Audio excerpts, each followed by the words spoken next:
Welcome back to another episode of the Tech Talks Daily podcast, where every day we bring you the latest insights from the leaders shaping the world of business and technology.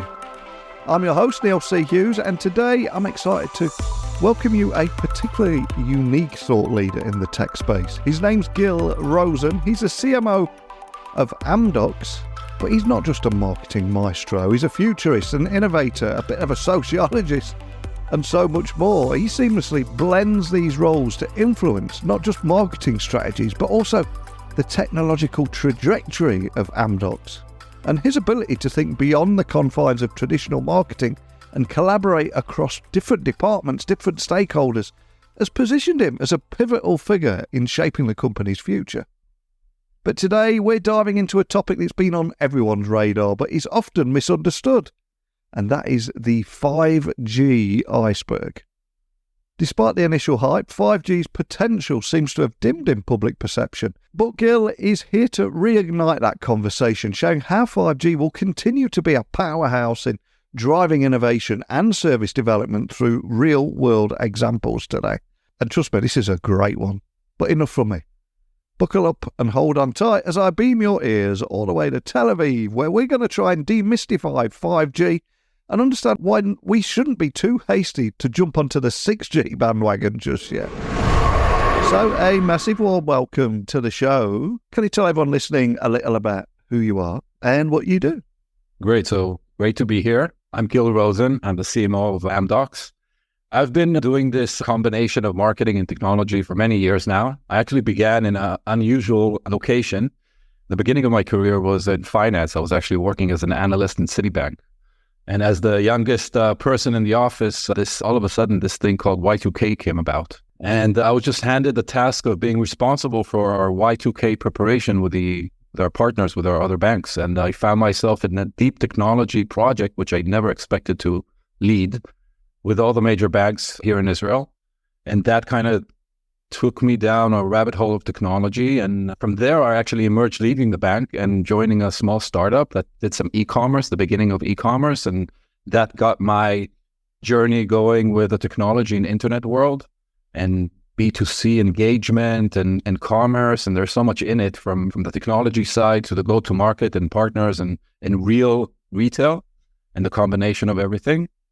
And later on, actually, I moved on to a pharmaceutical company, another unexpected turn.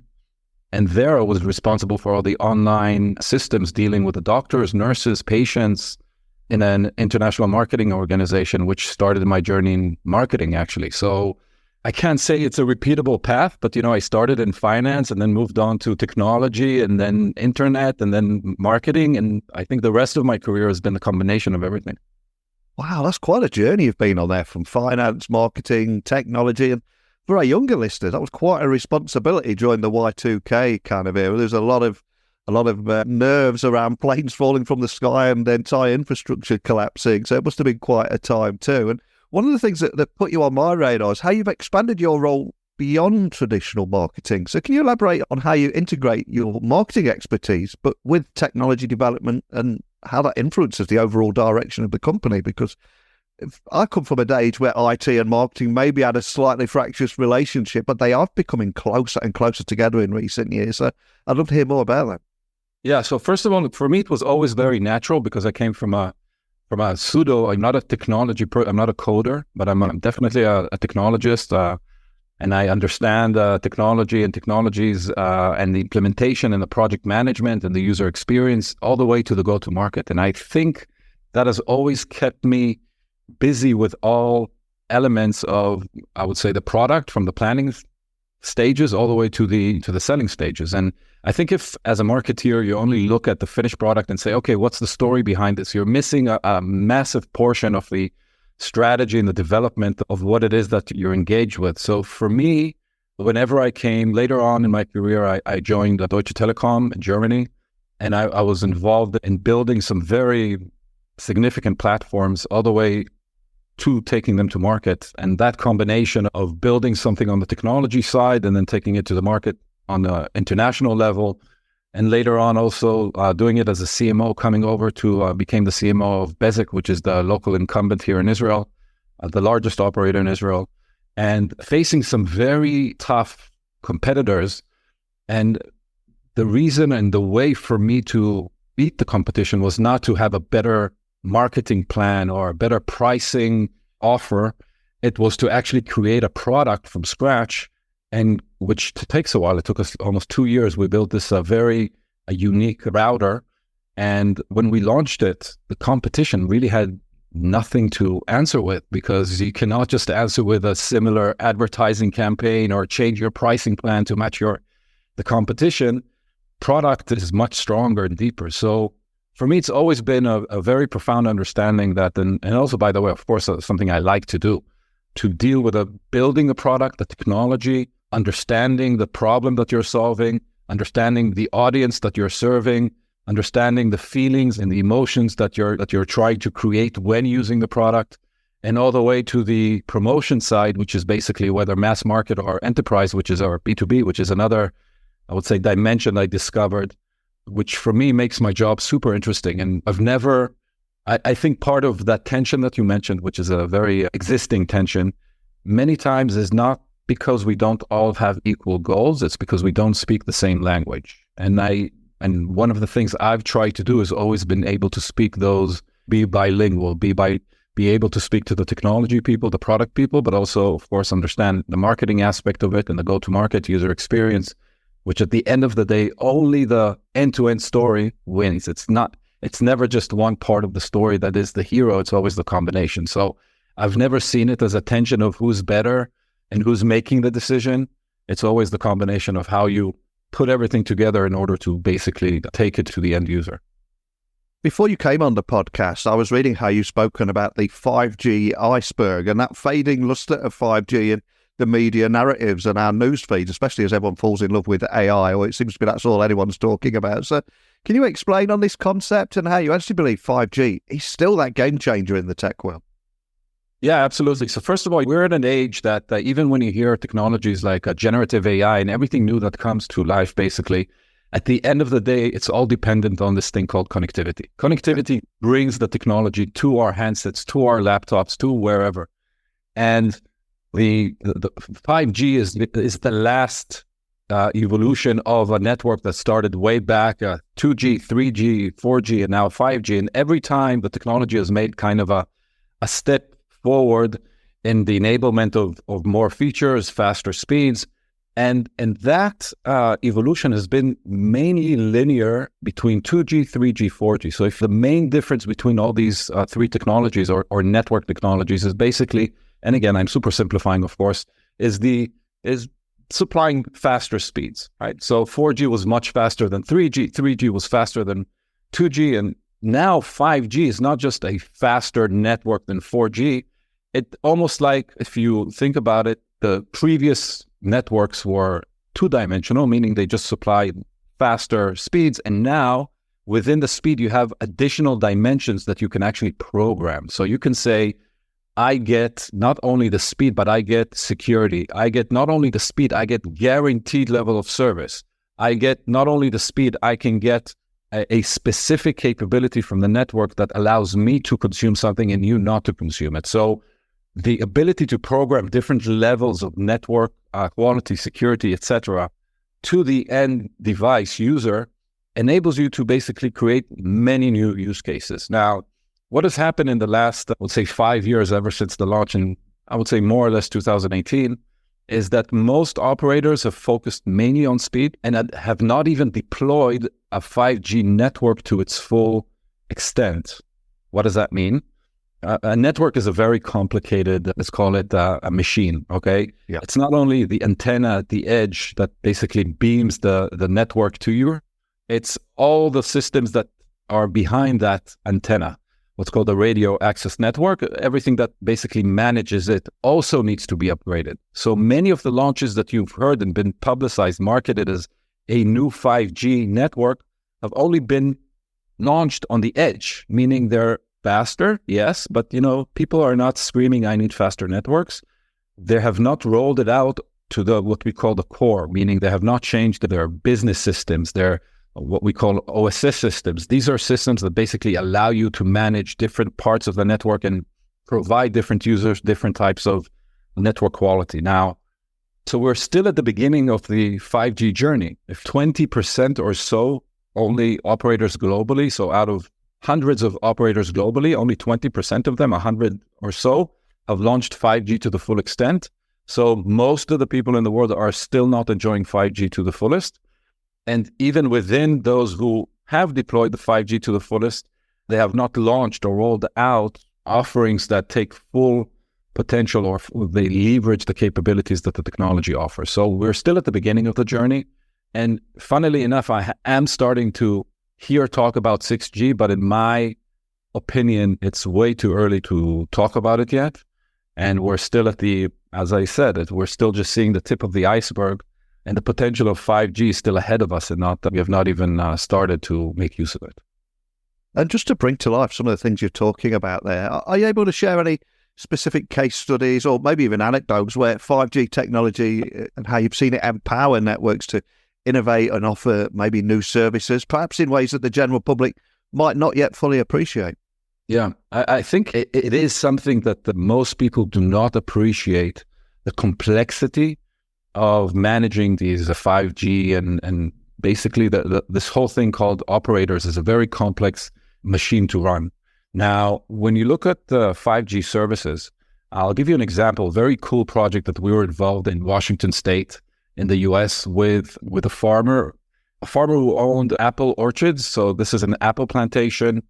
And basically we partnered with some companies. One company was a drone company that had specialized drones that could basically hover all over fields. The interesting part about it is that they had cameras that could actually recognize, and this was the part of the technology they brought to life, that could recognize the state of the plantation based on the imagery.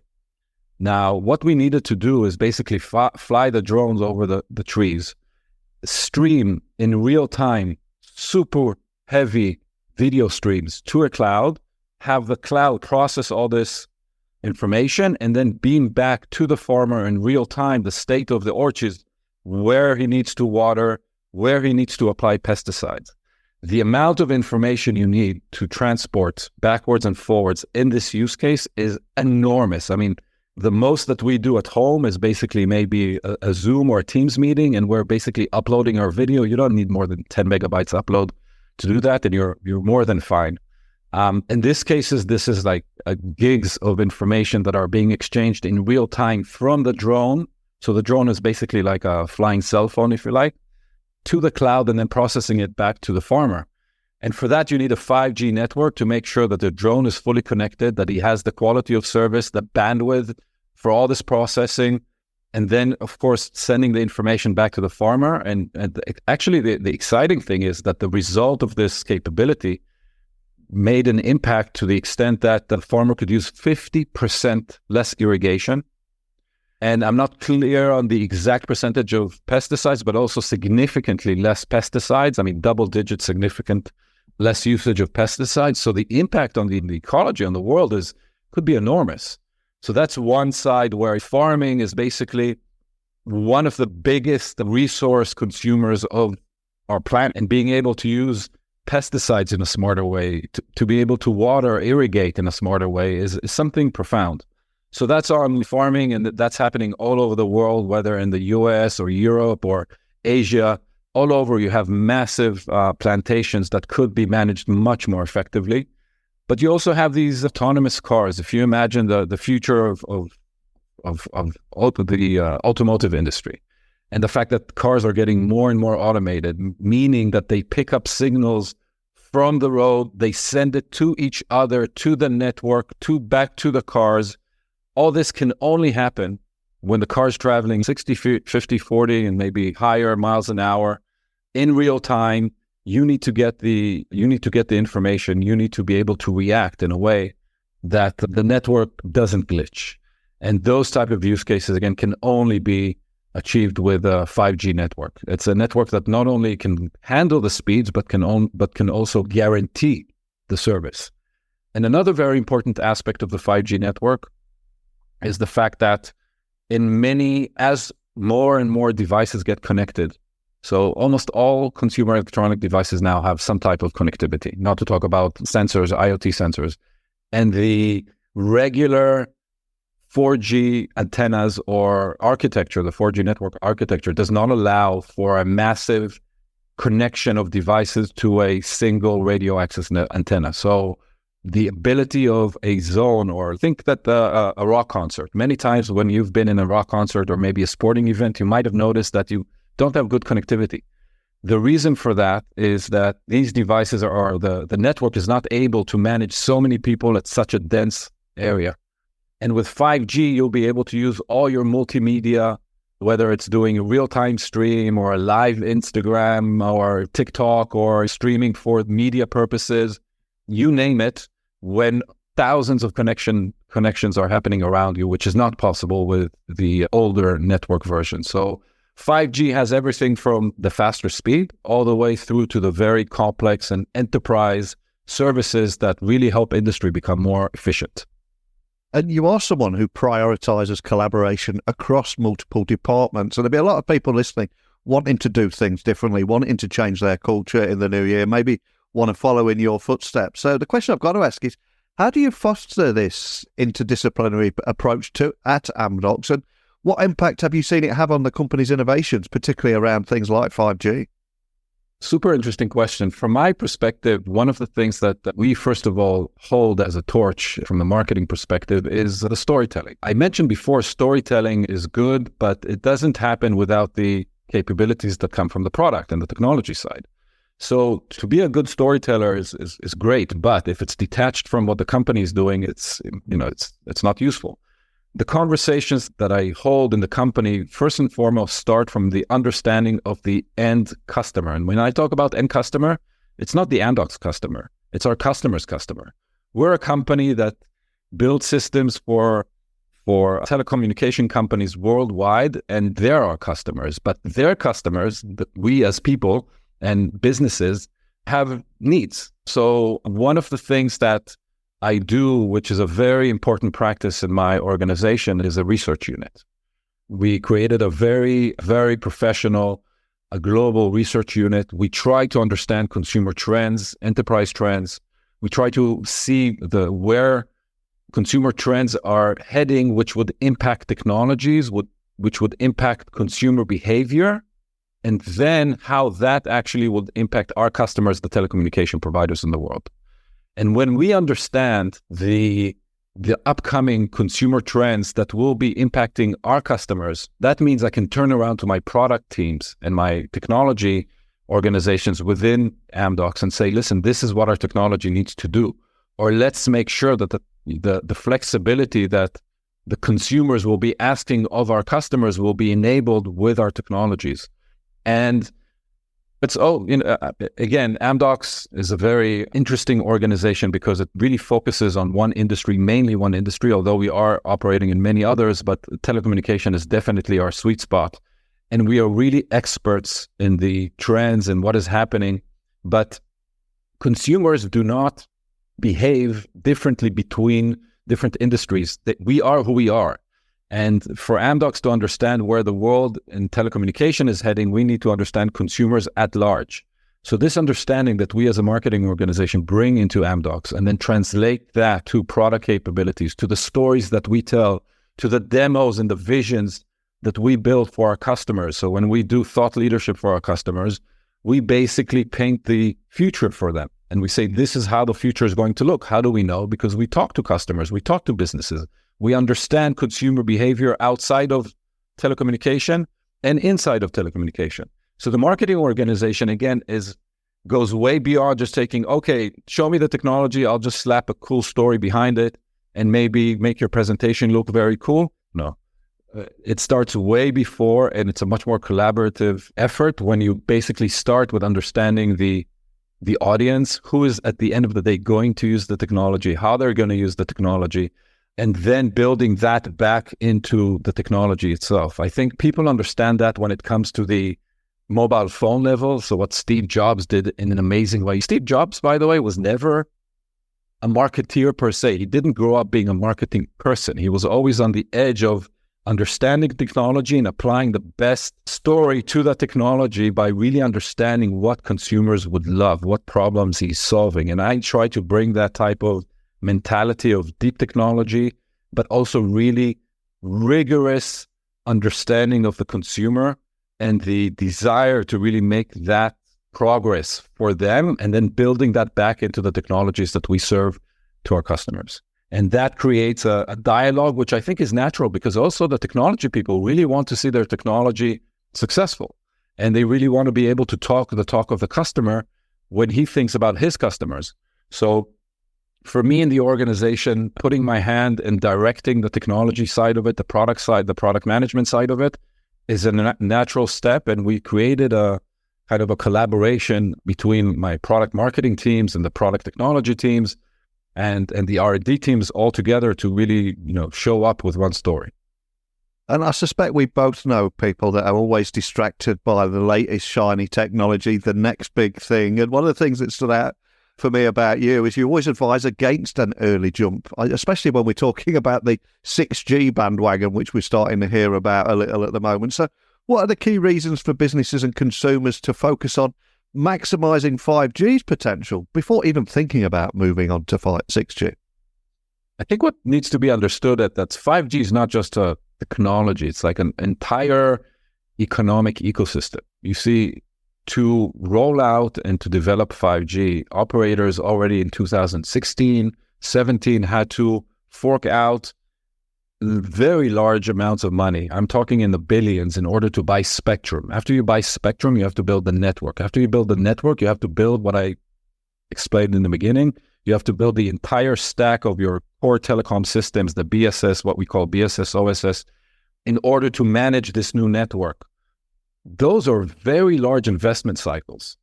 And then what you want as a business, forget the fact that this is telecom. As a business, you made an investment. Now you want an ROI. So you need to be launching products and services which basically give you the returns for the investments you made. We are in that cycle right now. We are now, or operators globally, are now in the cycle of launching the products and services which will get them the return on investments on the 5G investments they made.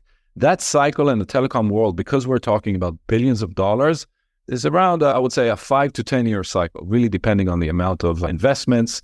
And again, the fact that 5G does have so many, let's call them features embedded, means that you have a lot more potential to basically launch different products and services before you run out of innovation per se. If 4G, as an example, you could just launch interesting services that more or less would just means that, hey, it's just faster now, so you can do it. With 5G, you can do so much more in the world of IoT, in the world of the enterprise, even in the world of consumer and media and gaming. There's so many things that you can launch, and not to talk about the home, which has become completely different and with many devices and demands from networks. So I just feel at the moment, I'm definitely not anti-technology or anti-6G. I think it'll probably bring some amazing capabilities to bear. But you have to understand that in order for that to happen, first of all, operators need to get ROI on their 5G investments, which will take a while. And then, even when they start investing in 6G, that cycle of invest, build, and then eventually also wait and launch the services that will get you the return on that investment, that's a long cycle. So for me at the moment, I still feel that we're, as I said, factually, 20% of operators worldwide, only 20% have actually launched 5G end-to-end, which leaves many more to still invest in their systems in order to enable their customers to enjoy the full capabilities of 5G. Therefore, by definition, we still have a while with this technology. Yes, we've been talking about it for relatively long time, at least relatively in the technology world. 5 years, 4 years sounds a lot. We're used to a new phone launching every year, or in other technologies like generative AI kind of surprising you every few months. But in the network space, the investments are so large, and the amount of systems that you have to upgrade or to replace are so complex that this journey is still happening. And I'm not happy to see us already focusing on the next one before we really went through even the exciting opportunities that are still ahead of us with 5G. A few moments ago, you mentioned the need for a shift of core ecosystems to fully leverage 5G. Is there anything you could share on what that shift entails, and also some of the challenges and equally opportunities that can present as well, again, to bring it to life for business leaders listening? Yeah, sure. So actually, for business leaders listening, interesting fact, we did a global study, 700 CTOs and CIOs of companies from all industries. I mean, retail, entertainment, automotive, any type of industry you can think of. And we asked them about different capabilities that 5G has and what they know about it. And actually, the picture is not looking so good, meaning most technology people that are not telecom people, meaning they're just, you could be a CTO of a hotel, or you can think of another example. Yeah. They don't understand the potential that this new network brings. Why is that important? Telecommunication industry has a lot of very talented and creative people, yet the people within the respective industries are the ones that can really think about the use cases and really understand the problems that they had, which could potentially be solved by this new technology. So if you're talking about retail, managing warehouses, managing transportation, all these things that could basically save you a lot of money, whether you're in retail and you need to create, if you think of let's call it a legacy supermarket, you go in, you go out, the only place that the supermarket knows about you is the checkout. Basically, they maybe they know that you went in. The only time they meet you is when you're paying, and then they don't really know you. Basically, they know you maybe by your credit card, or maybe you're using some membership card. But they're completely blind to you as you're walking through the supermarket. Now, if you're doing this online, they know of every move you make. Think about turning a physical location into a digital location. So from the moment you walk in, they know exactly which shelves you went to. They know exactly where you stood. They know exactly what you put in your cart. They know exactly how much time you spend. They know your route. That enables them to tailor all sorts of different offerings for you, and really also understand their business better, because it hasn't really changed over the last 100 years. People just go in and out of this warehouse full of food, and it hasn't been personalized or adjusted to basically the real behavior. So if you take an industry like retail, managing multiple cameras, multiple sensors, multiple devices in real time, in a small space, sending all this information to the cloud, processing it, providing the insights back in a split of a second, and basically creating some type of interaction, that could change many things for many industries. So again, we can go industry by industry, and there are many different use cases, but I think the more people educate themselves about the potential and the capabilities in the network, they will be thinking about what can be done with it, and not people from the telecom industry, which might know the network and its capabilities very well, but don't understand necessarily the intricacies of a specific industry. So I think it's not just up to this is similar to generative AI. Generative AI is now a profound and disruptive technology. No industry or no leader should wait for somebody else to explain it to them before they, put their hands on it. Everybody needs to put their hands on it. Everybody needs to understand where this can be beneficial for their system, for their business. Exactly in the same way, all business leaders need to understand the capabilities of the 5G network and how that can be beneficial for their business. It's exactly the same. And for some reason, because for a very long time, networks were just networks and networks were just faster, people didn't really look one click down on what else the network can do. In the previous cases, there wasn't much, but in 5G and beyond, there is a lot. And that means that business leaders and definitely technology leaders need to educate themselves about what they can do with it. And earlier in our conversation, I loved how you highlighted that while many are obsessed with AI at the moment, it is reliant on connectivity. Such a huge point there. And so I'm curious, with all that in mind, how do you see 5G evolving in this post-pandemic world, especially considering accelerated digital transformation, obsession with AI, etc., that so many industries are undergoing right now? So first of all, I have to tell you, kind of on a personal level, I remember when I first joined the Israeli telecom as a CMO, and our office back then was in a high-rise building. And one of the things that I really liked is when I looked out the window and saw all the houses around me in the neighborhoods, I said to myself, every single digital interaction that is now happening in any home that I'm looking at is powered by my network. And people sometimes forget how digital our life is and how dependent we are on this oxygen that we call connectivity. It is really, and we are as an industry, the telecommunication industry, we are responsible for the oxygen of the digital lifestyle. That's something that's really profound. And I think, by the way, I have a funny story to tell you about that maybe later. And I think that sometimes when you look around you and you experience everything from, you could be sitting down next Sunday and watching the Grand Prix and you're getting the driver's point of view. You're like watching TV and you're getting the driver's point of view. You have no appreciation for the network that is built in that stadium or wherever the race is taking place, and the amounts of data that have to be transferred at 300 kilometers an hour for you to even view that video stream in real time and with high quality. And that's just the video. From the data perspective, the drivers are sending gigabytes, terabytes of information to the pits. And not only to the pits, to the head offices of those teams in order to be processed, or in real time to have every single piece of information that you can imagine about the engine condition and about the parts condition and you name it.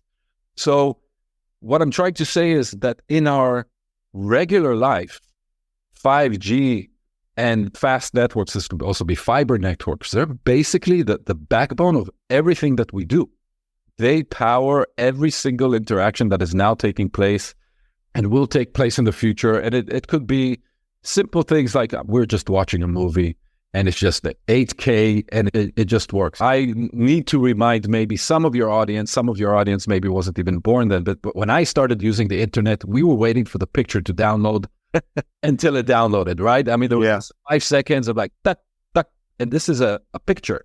And now we're watching HK on demand. There is almost not a single digital interaction that happens right now that's not streamed. Yeah. Think about all the big things that you did in the past. Watching a movie, you downloaded it. Playing a game, you downloaded it.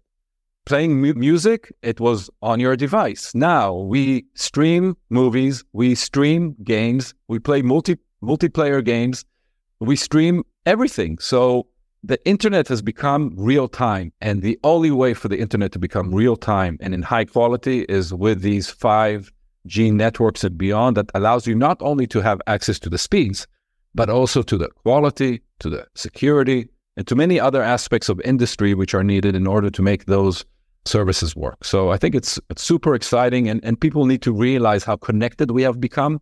And I think COVID, you mentioned, also has brought it to light because something happened almost overnight that we all got stuck at home.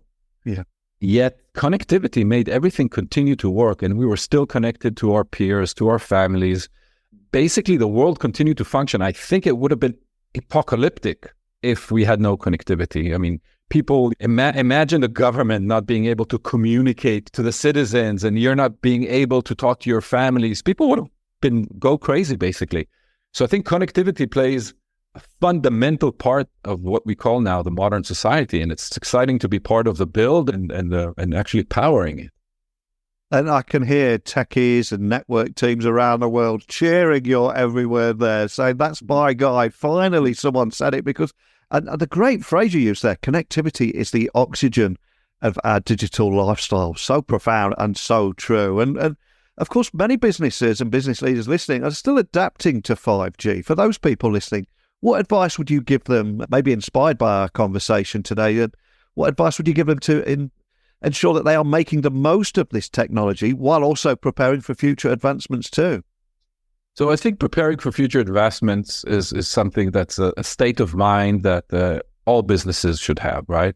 Again, just the latest example of generative AI and how it came out of nowhere and how we all need to adapt fast. With networks, it's not as fast. Although I have to tell you that we are working and we're doubling down on generative AI, and generative AI is going to be part of our technology, and it will help operators and businesses basically do more interesting things with the networks, with the power of generative AI. And for that matter, I think I mentioned that before, the most fundamental, I would say, step that businesses need to make is to really ensure, not only on the technology level, but also on the marketing business level, that you understand what these networks are about, what they can actually provide you with. Because if we go back to the statement that the networks of today are the oxygen of the digital lifestyle, the not understanding them is not understanding the potential of what your business can actually do, or how it can make use of this amazing technology to push your business even further, to make it more efficient, to create capabilities and allow your customers to do things that they're not able to do. So if there is a business leader there that's listening to us that doesn't understand 5G, potentially that means that you're missing out on something that you can do better for your customers, which is unacceptable, because we're always trying to push the envelope and provide our customers with the best service, with the best product, always. That is the mindset. And if we are missing such a fundamental, but it's not a feature. This is like a pillar. And you might have other pillars to your business, but if the connectivity pillar is not used to the full extent, then you're missing something. And we found that out, to my surprise, even within the, I would say, technology ecosystem. So when we interviewed 700 CIOs and CTOs, these are not marketing people. These are not CEOs of other industries. These are people who are basically dealing with technology day in, day out, but they're not dealing with networks usually. And people even technology people, coders, developers, they're not necessarily network people. So it's not that you now have to be a network expert, but you do have to understand the fundamentals of 5G, the capabilities that it can provide you. And then within the context of the business, I would just advise you to sit down with your account manager in the telecom of your choice and basically brainstorm with them how this new network can basically maybe bring new capabilities. And now you can make use of it in all sorts of ways. But it's fundamental to any business today because we're all connected all the time. There is a real pressure on everyone to be in a state of almost continuous learning now. So before I let you go, where or how do you self-educate? How do you keep up to speed with the pace of technological change right now? Good question. And I also want to maybe close off with a funny story that came to mind when we were talking.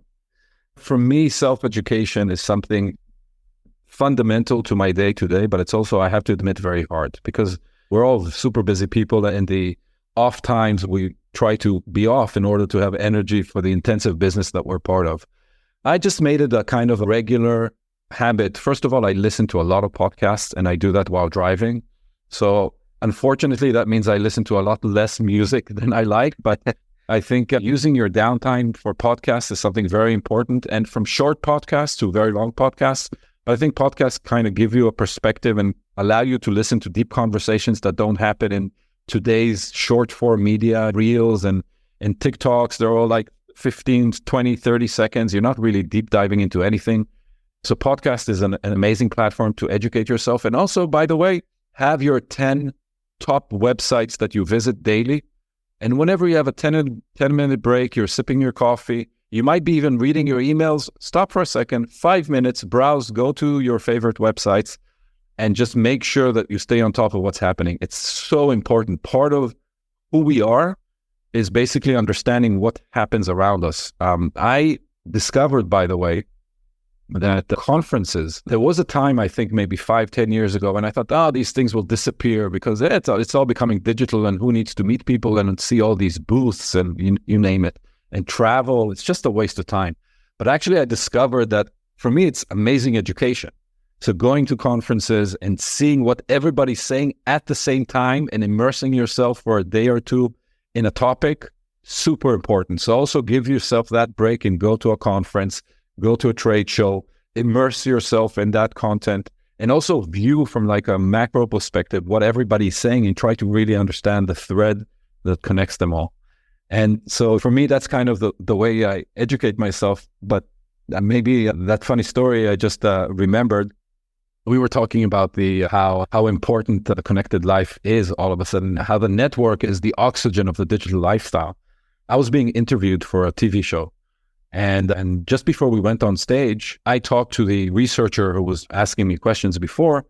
So the host can just have a list of questions for me. And one of the things that I try to explain about Amdocs is that we're so important that if theoretically you would turn today all of the Amdocs systems down, the connected world would just come to a stop. Because, first of all, there is no such button, but our systems power the biggest, and not just the biggest, but the biggest telecommunication companies globally. And if our systems shut down, they shut down, meaning you have no connectivity. It's that simple. This is how important we are. If you think about it like Rolls-Royce engines that power all the world's airlines, if Rolls-Royce engines stop to function, that the airlines can't take off. Nobody sees Rolls-Royce as the engine. You see American Airlines, United, British Airways. You don't see the engine. We are the engine of these telecommunication companies, one of the big engines. So back to the story, I was just getting ready to go on stage, and the host looks at me and he says, honest to God, and he said it in the most authentic way. He said, "But Gil, where are your bodyguards?"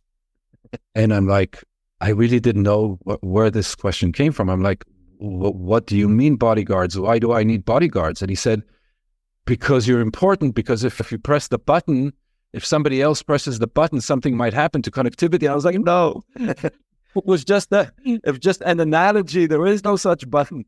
I'm so glad he asked me that off stage and not on stage, because it would have been embarrassing. But the power of connectivity and the power of what Amdocs does really also is part of the reason I wake up every morning and really go to work with a smile, because we're really doing something meaningful, powering all these amazing telecommunication companies globally. And those basically allow modern society to function, which is amazing, because this is what this age is about, this era is about. It's not about connectivity, but it's powered by connectivity. And now it's up to society to put it to good use and not to bad use. But hopefully it's something that we will get better, and everything from emergency services that can provide better response, all the way to media, entertainment, gaming, and you name it, that will become better and more exciting, definitely with new form factors like goggles of all sorts and retina things that will be embedded within us. And I think we're heading towards an amazing age of connectivity that's, by the way, only just begun. Wow, I think that's, well, first of all, an amazing story, and what a powerful moment to end our discussion today. But before I do let you go, for anyone listening wanting to learn a little bit more about you, about Amdocs and the work that you're doing, where would you like to point everyone listening? Well, LinkedIn for me personally. So yes, search for me, Gil Rosen, on LinkedIn, and I share a lot of videos on what we do. And definitely you could look at the Amdocs website and understand better what we do, and visit us at different conferences and trade shows that we participate. And if you're from the telecom industry, you're most likely very familiar with us. So I might have met some of the people listening, hopefully. So we are a big company in an important industry, but we still have a very long journey, because, like I said, our industry is just at the beginning of its I would say, growth phase, and there's a lot more to come. Well, so much I've learned from our conversation today, such as why 5G is here to stay for the foreseeable future, why we shouldn't get too distracted by early jumping onto the 6G bandwagon, and how getting the most out of 5G, there's going to need to be an entire shift of core ecosystems to 5G to see the true power and the true impact of this. So hugely impactful words. I love chatting with you today. I'd love to see how this continues to evolve in 2024. So I think we're going to have to get you back on. But more than anything, just thank you for sharing that with me today. Thank you, Neil, and happy holidays to everyone. So as we wrap up today's episode with Gil Rosen from Amdocs, I think it's clear that the conversation around 5G, man, is far from over. And Gil's insights today have not only shed light on the current state and the potential of 5G, but also emphasised its crucial role on the ongoing digital transformation. And for me, his perspective reminds me that 5G is more than just a step up in speed. It's the backbone of future innovations. It's the oxygen of our increasingly digital lives. And for businesses and leaders, the takeaway is clear. Understanding and leveraging 5G's capabilities is essential now. And I cannot thank Gil enough for coming on here and offering a fresh and grounded perspective on the world of technology, how it's shaping our lives, business, and everything in between. But if you've got anything you'd like to add to the conversation, well, you know the drill. Techblogwriter at outlook.com, Twitter, LinkedIn, Instagram at Neil C. Hughes. And as we're heading into a new year now, it's time to freshen up my ratings and reviews on the show. So if you can leave a rating and review if you've enjoyed today's episode, I'd really appreciate it. I think we're doing great on Apple Podcasts. We've got something like 160 reviews in the US store, but Spotify, they've not long released a rating and review. So if you do listen on Spotify, please give us a cheeky rating on there. But that is it for today. So just a huge thank you from me for tuning into Tech Talks Daily. And until next time, don't be a stranger.